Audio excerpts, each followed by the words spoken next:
안녕하세요. 대강음악 시간 장쌤입니다. 제가 요즘 중국 학생들을 대상으로 논문 수업을 진행하고 있어요. 중국 학생들 수업은 한국 학생들하고 되게 달라요. 중간에 통역 선생님이 껴 있습니다. 그래서 제가 말도 되게 짧게 해야 되고요. 중국 학생들 대부분 한글이 안 되기 때문에 한글로 되어 있는 논문 예시를 보여주는 것도 어렵고, 그런다고 영어로 되어 있는 논문 예시를 보여주는 것도 효율적이지가 않아요. 그래서 어떤 많은 예시들보다는 간결한 문장으로 형용, 색색 이렇게 다르게 해서 뭔가 임팩트 있는 내용을 아주 간결하게 전달하는 방식을 굉장히 많이 고민하게 돼요. 근데 이런 수업을 하다 보니까 내가 미처 한국 학생들 수업할 때는 사용하지 않았던 예시들과 방법들을 사용하게 된다는 걸 알게 됩니다. 그래서 한번 이런 방식으로 간결하고 명확하게 그냥 샤워하면서 들을 수 있는, 운전하면서 간단하게 들을 수 있는 논문에 대한 이야기들을 좀 풀어가 보면 어떨까라고 고민해서 이 영상을 준비해 봤어요. 이런 식으로 논문의 시작 단계에서부터 끝 단계까지 조금 편하게 들으실 수 있는 일련의 영상들을 올려드리도록 하겠습니다. 오늘은 지도 교수님의 역할과 논문에 대해서 한번 간략하게 파악해보죠. 여러분들이 지도에서 길을 찾는다면 가장 먼저 뭘 하실 것 같은가요? 목적지를 찾는 거? 여기가 어딘지 파악하는 거? 맞습니다. 다 중요해요. 근데 제 입장에서 가장 먼저 해야 되는 건 언제나 자기가 서 있는 위치가 어딘지를 찾는 거라고 생각해요. 왜냐하면 목적지는 한번 찾았다면, 한번 찾아서 뭔가 표시를 해뒀다면 목적지는 변하지 않아요. 내가 길을 찾아갈 때 언제나 변하는 건 내가 서 있는 위치겠죠. 아무리 목적지가 빨간색으로 동그라미 표시되어 있어도 내가 어디 서 있는지를 모르면 결국 지도는 필요가 없겠죠. 제 생각에는 지도 교수님이 이 역할을 해주는 거예요. 길을 잃었을 때 길을 찾아주는 거. 학생이 전화를 합니다. 교수님, 길을 잃었습니다. 지도 교수님이 그러겠죠. 뭐가 보이느냐? 어떤 표지판이 보이고 어떤 건물이 보이냐? 그러면 대충 네가 어디 서 있는 것 같다. 이렇게 찾아오려. 저는 이게 지도 교수님의 역할이라고 생각해요. 그래서 혹시 이런 아카데믹한 소통이 잘 되고 계시다면 일단 지도 교수님만 믿고 따라가시면 됩니다. 근데 만약 이런 아카데믹한 소통이 조금 부족하다면 일단 지도 교수님하고의 아카데믹한 관계부터 먼저 회복하시는 게 일단은 가장 중요하고요. 그런 회복이 너무 안 된다 그렇다면 어렵겠지만 지도 교수님을 바꾸는 것 또한 여러분들의 옵션이라는 것도 항상 기억하시기 바랍니다. 그래서 제가 강조드리는 건 지도에서 길을 찾을 때 가장 먼저 해야 되는 건 자기 위치를 찾는 거다. 그리고 이 자기 위치는 길을 찾아가는 동안 매번 변하기 때문에 반드시 가이드가 필요하다. 그게 지도 교수님의 역할이다. 기억하시면 감사하겠습니다. 논문에 대해서 간략하게 말씀드리면 논문은 논할 논자의 그럴 문자예요. 글로써 논하는 겁니다. 그러니까 글을 잘 써야 돼요. 글을 잘 쓰려면 가장 중요한 게 논리적인 구조와 체계거든요. 논문의 사전적 정의를 보면 어떠한 문제에 관하여 연구한 결과를 논리에 맞게 풀이한 글이라고 써 있습니다. 여기에서 문제도 중요하고 연구도 중요하고 결과, 논리, 글 다 중요해요.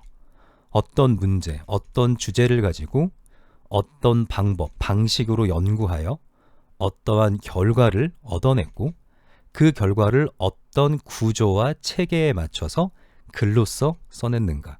이게 논문에서 중요한 과정이에요. 논리는 구조적이고 체계적이다라고 쓰여 있죠. 그래서 논문은 두 가지 구조를 가져야 되고 서론, 본론, 결론 형식을 가져야 되고 이런 것들이 논리를 만들어지는 구조와 체계입니다. 결국 이 연구 논문은 연구자들 간에 혹은 연구자와 청자 간의 의사소통을 위한 글이에요. 그렇기 때문에 명확하게 쓰여야 된다는 겁니다. 그런데 왜 이런 글쓰기가 잘 안 되고 이런 논리적 구조가 잘 안 만들어지냐면 내가 어떤 형식, 어떤 스타일의 논문을 쓰고 있는가 혹은 그렇게 쓰려면 내가 어떤 챕터를 쓰고 있는가 그 챕터는 왜 쓰는가 이런 것들이 아직은 약하기 때문에 그래요. 그래서 오늘은 여기에 대한 전체적인 설명을 드리고 마칠게요. 여러분들이 보통 쓰시는 논문은 IBC, Introduction, Body, Conclusion, 서론, 본론, 결론의 형식이 있고요. IMRD, Introduction, Method, Result, Discussion. 서론, 연구 방법, 연구 결과, 논의, 스타일의 논문이 있습니다. 크게 이렇게 두 가지로 나눠져요.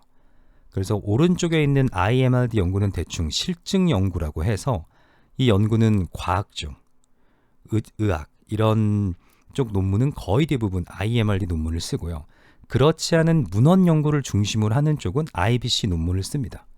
아주 쉽게 생각해서 인문학 쪽은 IBC 논문을 쓰고요. 그 외에 과학, 의학, 사이언스라고 말하는 쪽은 다 IMRD 논문을 쓴다라고 생각하면 돼요. 이렇기 때문에 인터넷에 떠 있는 거의 대부분 논문에 대한 정보는 IMRD로 나와요. 왜냐하면 IMRD 형식의 실증 연구 논문이 압도적으로 많으니까. 그래서 논문 체제, 논문 쓰는 법, 논문 각주다는 법, 참고 문헌 정리하는 법 등을 찾으면 거의 대부분 실증 연구의 IMRD 형식을 중심으로 설명이 되게 되어 있어요. 그런데 이제 이 영상을 보실 거의 대부분의 음악 전공자들은 IBC 논문을 씁니다. 우리는 기본적으로 문헌 연구예요. 악보 분석을 할 때도 책을 놓고 거기에 쓰여 있는 음표들을 분석하는 거죠. 우리가 음표들을 다 모아서 비커에 넣고 물 막 돌리고 열 가해서를 실험하는 게 아니기 때문에 결국 보자면 우리는 악보를 통해 그 쓰여져 있는 활자를 해석하는 방법을 써요. 그리고 분석돼 있는 논문들을 모아서 메타 분석을 한다거나. 그러니까 우리가 쓰는 방법은 기본적으로 문헌 연구입니다. IBC 논문이에요. 여기서 이제 헷갈리지 말아야 되는 게 첫 번째 자기 위치입니다. 여러분이 IBC 논문을 쓰는가, IMRD 논문을 쓰는가 이것부터 구분하셔야 돼요. 만약에 음악 논문에 익숙하지 않은 선생님이 티칭을 해주신다면 IBC 논문인데 IMRD 논문처럼 티칭 해주실 수도 있어요. 네 연구 방법은 뭐니? 네 연구 결과는 뭐니? 그래서 논의 및 결론은 어떻게 나올 거니? 실제로 부딪히는 문제입니다. 실용음악과 논문인데 IMRD 형식으로 보컬 그 악보 분석을 해낼 때도 연구 방법과 연구 결과, 논의 이런 식으로 IMRD로 구성하는 그런 티칭을 해주신 선생님들도 있어요. 물론 IBC 논문 스타일의 주제가 IMRD로 갔다고 막 심하게 뒤틀리거나 그러지 않습니다. 결국 IMRD에서 말하는 연구 방법도 IBC 논문의 서론을 구성하는 요소 중에 하나예요. IBC 논문은 서론이 연구 목적, 연구 방법 이렇게 두 개로 이루어진다면 IMRD는 그 서론이 서론과 연구 방법으로 나뉘어지는 겁니다. 왜냐하면 IMRD 연구에서는 연구 방법이 훨씬 더 중요하고 체계적이고 더 명확하게 보여줘야 되니까. 이게 논문의 구성이에요. 왜 이런 구성들이 다르냐? 그 각자마다의 목적이 있기 때문에 그래요. 그러니까 잘 쓴 논문이라는 건 그 각 챕터의 각 구성의 목적을 충실하게 성취한 논문이 잘 쓴 논문이겠죠. 서론은 왜 있는가? 본론은 왜 있는가? 결론은 왜 있는가? 그럼 걔네들이 어떤 요건들로 충실히 구성될 것인가? 이런 것들을 파악하면 어떤 내용이 부족한지 알 수 있고 이 글이 잘 쓴 글인지 못 쓴 글인지 뭘 더 써야지 통과할 수 있는지를 파악할 수 있습니다. 이게 현재 내 위치를 찾는 방법과 비슷해요.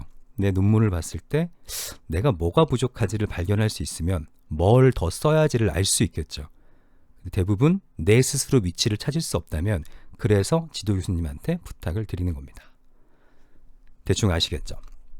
자, 오늘은 지도 교수님과 논문의 구조에 대해서 잠깐 이렇게 얘기를 해봤습니다. 여러분이 지금 가지고 계신 아카데믹한 릴레이션십을 한번 확인해 보시고요. 지도 교수님들한테 모르는 게 있으면 물어보고 현 위치를 파악하시는 시간 되시기 바랍니다. 오늘 수업 여기까지 하겠습니다. 감사합니다.